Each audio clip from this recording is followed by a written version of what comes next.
नमस्कार दोस्तों, आप सभी का स्वागत है जवाहर नवोदय विद्यालय की प्रवेश परीक्षा की कक्षा में। हम लोग हिंदी की क्लास में पढ़ रहे थे नवोदय की अ, अनुच्छेद और कुछ पर्यायवाची कर रहे थे। तो अनुच्छेद में हम आज एक नया अनुच्छेद लेकर आए हैं, आप पढ़िए। इसमें आप ये चीज ध्यान दीजिए कि हम आपको ये सोच के करवा रहे हैं कि हो सकता है आपके पास बुक्स ना हो, तो आप इस पे अपनी प्रैक्टिस कर सकते हैं।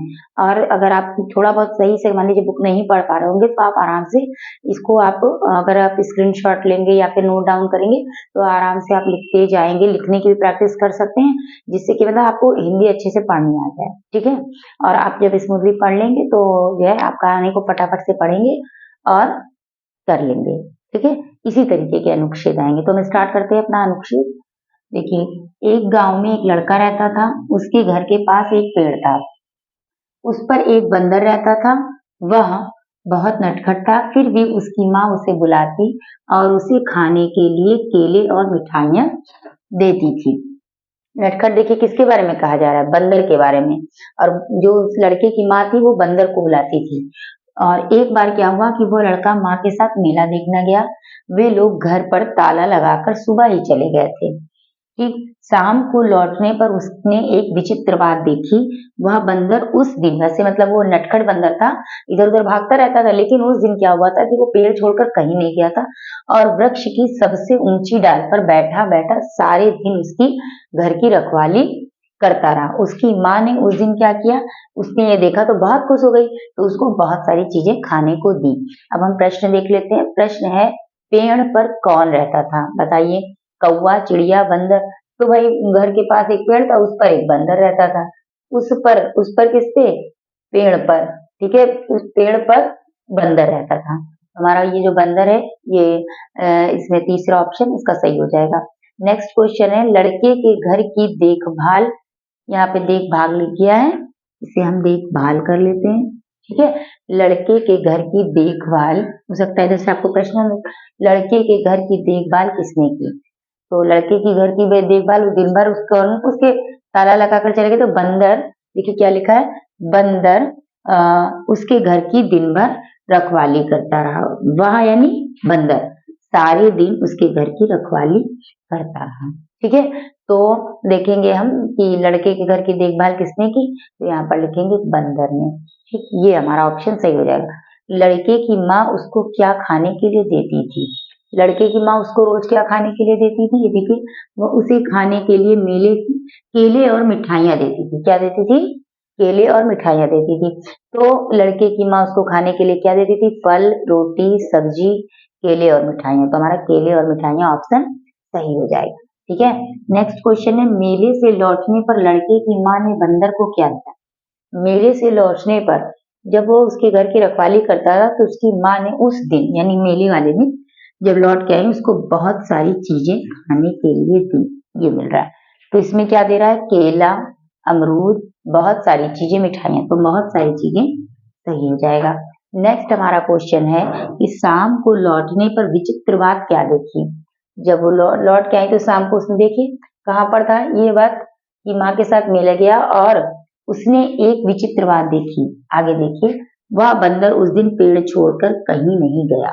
ये देखिए, तो इसमें क्या दे रहा है कि बंदर ने सब कुछ तोड़ दिया, ऐसा तो नहीं था। सारा दिन बंदर पेड़ की ऊंची डाल पर बैठा रहा, हाँ ये था। लेकिन हम आपको आगे की भी ऑप्शन एक बार देख लेते हैं। बंदर ने मोहल्ले वालों को परेशान किया, ये नहीं है, क्यों, उपरोक्त में से कोई नहीं। क्योंकि एक चीज और भी ध्यान रखनी है, कभी कभी हम लोग एक दो ऑप्शन पढ़ते हैं और हमें थोड़ा सा आंसर मिल जाता है और हम कभी कभी जल्दीबाजी में टिक कर देते हैं।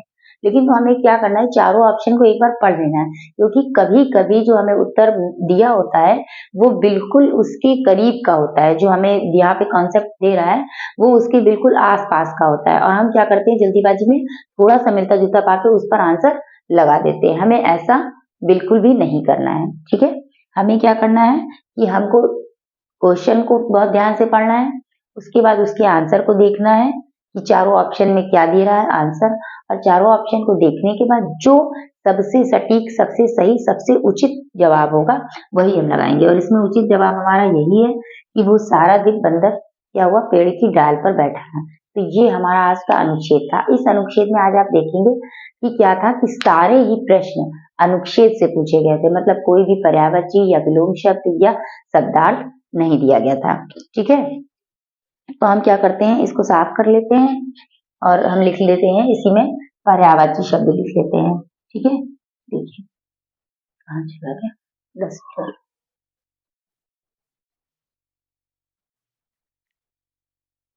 यहाँ लिख लेते हैं पर्यायवाची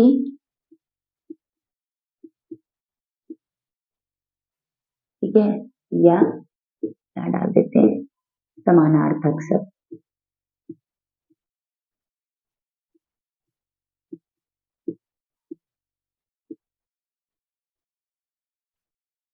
ठीक, अब हम क्या करते हैं, यहीं पर लिख लेते हैं, इसी को आधा ही साफ करके यहाँ पर लिख लेते हैं। 5 पर्यायवाची ही लिखने हम लोगों को। ठीक, तो हम लोग पहला लिख लेते हैं। देखिए पहला हम लिखते हैं ऐरावत। देखिए ऐरावत, हम इसको थोड़ा समझ लेते हैं। ऐरावत क्या है? ऐरावत इंद्र के हाथी को कहते हैं। जैसे हमने कल आपको इंद्र के पर्यायवाची बताया था। देखिए गज मतलब हाथी होता है, केवल हाथी का जो पर्यायवाची वो गज है, वो भी हम लिख पाएंगे। लेकिन हमें ये ध्यान देना है, हमने कल आपको लिखा था कि जहाँ ऐन्द्र शब्द आएगा वो इंद्र से रिलेटेड होगा। जैसे सुरेंद्र, महेंद्र, देवेंद्र, ये सब क्या है, इंद्र के पर्यायवाची। इसी तरीके से जब क्या लिखा हुआ है ऐरावत, तो ऐरावत मतलब क्या था, एक हाथी था, लेकिन किसका हाथी है, इंद्र का हाथी है। तो हम क्या लिखेंगे, इसका पर्यायवाची हो जाएगा गजेंद्र। ठीक, इंद्र का हाथी, उसी का नाम था ऐरावत, गजेंद्र हो जाएगा। और एक आप हाँ गजेंद्र लिख सकते हैं। और आप एक बिल्कुल ही अलग पर्यायवाची है, वो है देखिए एक आप कह सकते हैं इंद्रवाहन। पहले तो आप ये लिख लीजिए, इतना वैसे कठिन आपका नहीं होगा, लेकिन फिर भी हम आपको बता दे रहे हैं कि ऐरावत मतलब पूछा जा सकता है। अब गजेंद्र, इंद्रवाहन, या एक आप लिख लीजिए अब्र मातंग। ये आपको थोड़ा अलग भी है, कठिन भी है, आपको जल्दी से नहीं आपको पढ़ने में आएगा। ठीक है, तो ये हमारा हो गया ऐरावत, यानी इंद्र के हाथी का पर्यायवाची। दूसरा हम लिख लेते हैं, ऐरावत के बाद है सेकंड हमारा, हाँ ऐरावत के बाद देखिए कपड़ा। हम जानते हैं कि ये बहुत ही सरल है कपड़ा, आप लोगों को सबको पता होगा, लेकिन फिर भी ये एक ऐसा शब्द है जो अक्सर पूछा जाता है, इसलिए आप लोगों को ध्यान में जरूर रखना है। वस्त्र, वसन, चीर। ठीक, नेक्स्ट हम लिख लेते हैं कपड़ा। इसके बाद हम लिख लेते हैं कमल। ये भी बहुत ही सरल है, ये भी आप लोग हमेशा से पढ़ते आए हैं, लेकिन वही बात इसमें भी अक्सर पूछा जाने वाला पर्यायवाची है। देखिए कमल के तो बहुत ज्यादा हैं, जलज, पंकज, नीरज, सरोज, है ना। तो आप ऑलमोस्ट आपको सभी आते होंगे, लेकिन जो वही चीजें जो थोड़ा कठिन है, अम्बुज, ये आप एक लिख लीजिए। ठीक, देखिए सरोज भी लिख लीजिए, और आप लिख लीजिए जलज।